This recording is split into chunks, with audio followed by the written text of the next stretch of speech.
おいすー、イモナレフです。今回もジョジョラストサバイバーやっていくよ。今回の動画はソロ戦のジョリーンだよ。まとめて相手してやるわ。ジョリーンは今シーズンに2度目の大幅強化。まずなんといっても移動技のストーンフックが最初から解放に変更。これによりとうとう開幕から機動力を発揮することができ正真正銘の機動力最強キャラとなった。そして精神力関連にも調整が入り、まずレベルアップによる精神力増加がレベル2と3でそれぞれ 10% ずつ増加するように変更。レベル2だとストーンフックの2連発にはわずかに精神力が足りないが、スタンドオンの自動回復を使って一瞬間を置けば実質2連発ができる。そして精神力回復開始までの時間の短縮。これにより攻撃やストーンフックの移動といった行動の回転率が上がり、攻撃の手数と機動力両方がさらにアップしたことになる。さて露伴先生の家の中にいるのは六部城太郎か。あそこは物資が豊富なのでまず体力シールドが満タンになっていると考えた方がいいな。しかしこちらはすでにアルティメットを一発解放できている。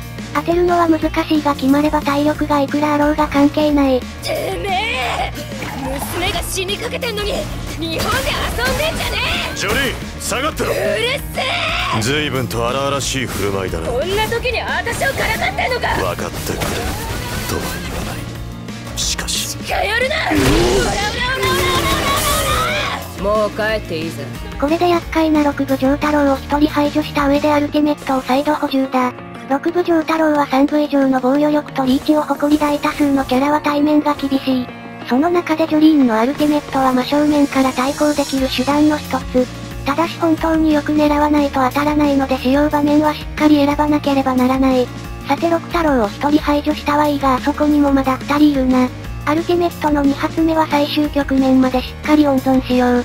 相手の射程外から削れるチャンスがあれば積極的に狙っていきたい。今の丈太郎さんにならよ、俺でも勝てるかもな。やれやれ。ザ・ハンド・ザ・ワールド、スタープラチナザ・ワールド。確かに恐ろしいスタンドだぜ。全然変わってねえじゃねえか。丈太郎のブロッキングも奥安の空間削りの前では意味がない。しかし六太郎も負けじと時止めで反撃していい具合に両方とも消耗してくれたな。どちらかが倒れたようだ。ここは一旦下がって別のプレイヤーを狙いに行くとしよう。さて正面の建物の上には丈介とさっきの奥安。下には六太郎が2人か。ここはまず有利ポジションで体力を温存しようとしている丈介から引きずり下ろした方がいいな。後半の地形次第だが狭くなったエリアでアルティメットを使って突っ込まれるとジョリーンでは対応がかなり難しい。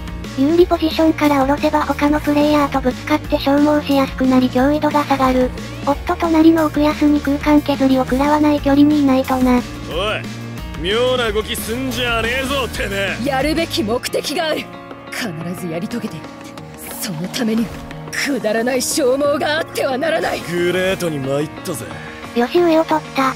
これで次のエリア縮小の時丈介は下を移動せざるを得ない。この縦横両方の機動力でポジショニングできるジョリーンは実に立ち回りがしやすい。さあこのまま体力を温存して後半戦だな。やめろ。まだ私の糸は切断をしてしろよ。ダメージを受けていた奥安がリタイアしたか。残るは六太郎2人と丈介。どこか近くに隠れ潜んでいるな。ここは迂闊に近くの建物の上を取ろうとするのは危険だ。最終エリアは水色の屋根の建物の方か。ストーンフレー。糸を伸ばせばこっちだ。うるせえぞ。やはりあそこは六太郎が隠れていたか。ここならば向こうの攻撃は届かないしあの建物も間もなくダメージエリアに飲まれる。しかしここの建物は低くて角度によっては下から攻撃が当たるので立ち位置には要注意だ。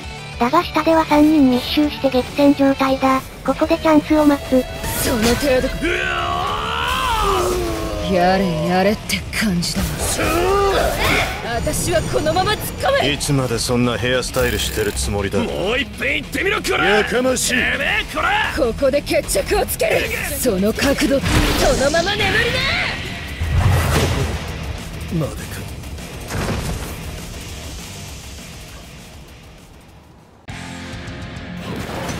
基礎でいいからぶん殴ってやりたかったのよあんたを。あえてダメージエリアを突っ切ってヘイトを切り、一騎打ちまで粘ったところでアルティメットを叩き込んで勝利。あの場面アルティメットさえ当たればブロッキングを無効化できる六太郎、アルティメットが終わりかけのジョウスケどちらにも勝機がある。その分外したら終わる可能性が高いので、確実に当てられるよう余裕を持った状態で後半戦に臨めるようにしていきたい。それでは次の対戦行ってみよう。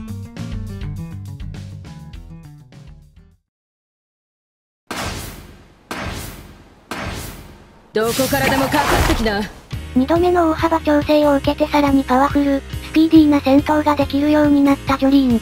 特にディオ様のように開幕から移動スキルが使えるようになったので、ダービーの死角をガンガン狙えるようになって立ち回りの安定感が段違い。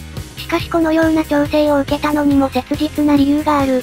ジョリーンはシーズン戦績でゴールド帯以上とプラチナ帯のみで差が開きがち。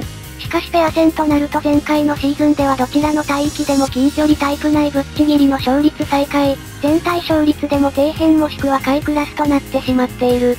同じ超リーチキャラのブチャラティと違ってチップがないと基礎戦闘力が低い、アルティメットの使用難易度が高い、せっかくの機動力も相方との足並みを揃えなければマイナスになってしまうなどといったことが要因だろうか。今回の調整で開幕から移動スキルが使えるようになったことで自己率も減るし、状況に合わせてチップ配分がしやすくなったので改善が期待できるといったところだろうか。さてエステシンデレラで体力は万全にできたがチップがまだ足りていない。先ほどからリゾットを追いかけているが近すぎるとアルティメットを食らう可能性がある上、近くに複数プレイヤーがいるので迂闊に動きすぎるのも危ない。オプトウェザーまで近くにいるようだ。ここは一旦落ち着いて周囲の状況を確認した方がいいな。こんなお嬢さんが刑務所にね。訳ありかい？無実シルバーチャリオットって言ったらどうする？やばい。まずい六太郎も来ていたか。ボルナレフのチップは2枚、レベルマックスとはいかないがアルティメットは解放できたのでまあよし。さらにジョルノまで乱入してきたがこの混乱に乗じてさっさと撤退しよう。六太郎はリーチが一回り長くブロッキングのせいで反撃も通りにくいため追いかけられるとかなり厄介だが、ジョリーンの機動力なら逃げ切ることができる。スタート地点付近の建物はまだ全然漁っていないので立て直しは容易だろう。さて回復できたし安全も確保できたな。アルティメットもあることだしここは下手に動き回るよりも体力の温存を優先した方がいいだろう。エステシンデレラの広さならば侵入者が来ても逃げ回ったりリーチの長さを活かしてダメージを与えることができる。しかしさすがに警戒して階段を登ってくるプレイヤーはいないようだな。それはそれで余計な戦闘を回避できるのでよし。ここもダメージエリアに飲まれるのでわざわざ登ってくる者もいないだろう。最終エリアはカフェブマゴと亀牛デパート周辺か。さてそろそろ向こうに行かなくては。頭上に気をつける。ウェザー毒を持ってるわこのカエル。おっと危ない、ウェザーがヤドクカエルを振らせたか。この騒動の隙にカフェブマゴの屋根上に一気に移動だ。機動力の高いキャラは安全エリアが離れていたとしてもこうやって一気に位置取りできるのが大きな強みだな。しかし屋根上を取ったからといって安心はできない。ウェザーが2度目のヤドクカエルを振らせてくる可能性が大いにあるのでそうなった時に建物に逃げ込めるルートを決めておかなくては。そこだなメタリカ。気安く触ってんじゃん。カエルは落下の衝撃で潰れるから毒液が出る。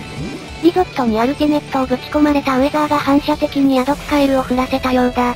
もしやと警戒しておいて正解だったな。これで屋上には他に誰もいないことも確認できたし階段を登ってくる者もいない。これで有利ポジションを抑えることができたぞ。残りのプレイヤーは全員下だ。父さんスタープラチナザワールドヘビーすぎる状況が頭を切り飛ばす。なんてこと。六太郎がリゾットに2人がかりで挟まれてやられてしまった。となるとあのリゾット2人は両方とも私を狙ってくるだろうな。ここは2人まとめて倒す方法を考えなくてはならない。エリアの縮小具合から見るにこの建物は最後まで持ちそうにない。姿を消しているリゾットをこの角度から完全に捉えるのもちと厳しい。かといって早々に飛び降りればさっきの六太郎の二の舞だ。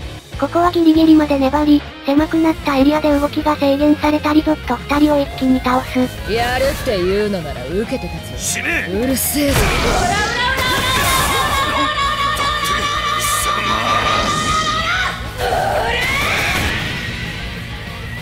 そのまま眠りな。